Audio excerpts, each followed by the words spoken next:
Macherla rural police station నందు Gurazala DSP Jagadish మీడియాతో మాట్లాడారు. మాచర్ల పట్టణానికి చెందిన మంజుల దాస్ అనే వ్యక్తి బైక్ పోవడంతో మాచర్ల పట్టణ పోలీస్ స్టేషన్లో కంప్లైంట్ ఇవ్వడం జరిగిందని సీఐ ప్రభాకర్ రావు, ఎస్ఐ సంధ్యారాణి రెండు టీంలుగా పట్టణంలో సుమారు 100 సీసీ కెమెరాలు పరిశీలించి మాచవరం గ్రామానికి చెందిన మల్లెల దేవకుమార్, ముళ్లపాటి గోపికృష్ణను అదుపులోకి తీసుకుని విచారించగా మరొక వ్యక్తిని గుర్తించడం జరిగిందని వీరి వద్ద నుండి 3 బైకులు స్వాధీనం చేసుకుని కేసు నమోదు చేసి కోర్టుకు హాజరుపరచనున్నట్లు డీఎస్పీ జగదీష్ తెలిపారు. హెచ్ఎఫ్ డీలక్స్ అనే ఒక బైక్ పోయింది. ఆ బైక్ పోయిన తర్వాత వాళ్ళు 2 days వెతుక్కున్నారు. ఆ కంప్లైనెంట్ నేమ్ వచ్చేసి మంజుల దాసు, 40 years.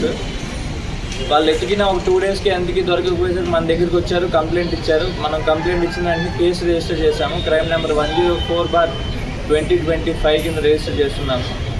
రిజిస్టర్ చేసిన తర్వాత మనకి మాచర్ల టౌన్లోనే దాదాపుగా మనకి ఒక 150+ కెమెరాస్ ఉన్నాయి. ఆ 150+ కెమెరాస్లో మనము ఎక్కడైతే ఇంటి జరిగిందో అక్కడి నుంచి మొత్తం అంతా చూసుకుని వెళ్ళిన తర్వాత దగ్గర అక్కడ 100+ కెమెరాస్ ఫీడ్ని ఒక 2 టీమ్స్ కింద ఫార్మ్ అయ్యి, ఒక టీం ఏమో హెడెడ్ బై సిఏ ప్రభాకర్, ఇంకొక team headed by SI Sandhyarani. 2 teams కింద ఫార్మ్ అయ్యి దగ్గర ఒక 100+ కెమెరాల నుంచి వచ్చే ఫుటేజ్ అంతా కూడా వెరిఫై చేసి కంటిన్యూస్ లింక్లో ఎక్కడెక్కడ వెళ్తున్నాడు ఏంటంటే ఐడెంటిఫై చేయడం జరిగింది.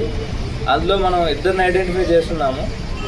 ఆ 2 పేర్లు మల్లెల దేవకుమార్ 21 years, ముళ్లపాటి గోపికృష్ణ 20 years. వీళ్ళిద్దరూ కూడా మాచవరం విలేజ్ వాళ్ళే.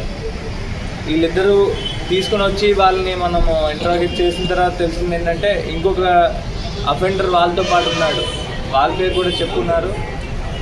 వాటిని కూడా అక్యూజ్ కింద యాడ్ చేసాము. అట్లానే తన కోసం కూడా ఆల్రెడీ టీమ్స్ ఫామ్ చేసి పంపించడం జరిగింది. ఆ పార్ట్లో భాగంగానే వీళ్ళు కెమెరాస్ ఈ బైక్ దగ్గర 3 అయితే రికవర్ అయినాయి. మనకి ఆ అఫెండర్ ఎవడైతే ఉన్నాడో తను దొరికిన తర్వాత కూడా ఇంకొక ఎక్స్ట్రా బైక్స్ మనకి రికవర్ అవుతాయని హోప్లో ఉన్నాం. వీళ్ళని అయితే అరెస్ట్ చేసాము. ఈరోజు రిమాండ్ పెడుతున్నాం. బోత్ కేసెస్లో కూడా ఈరోజు రిమాండ్ పెట్టేస్తాం వాళ్ళు. Thank you.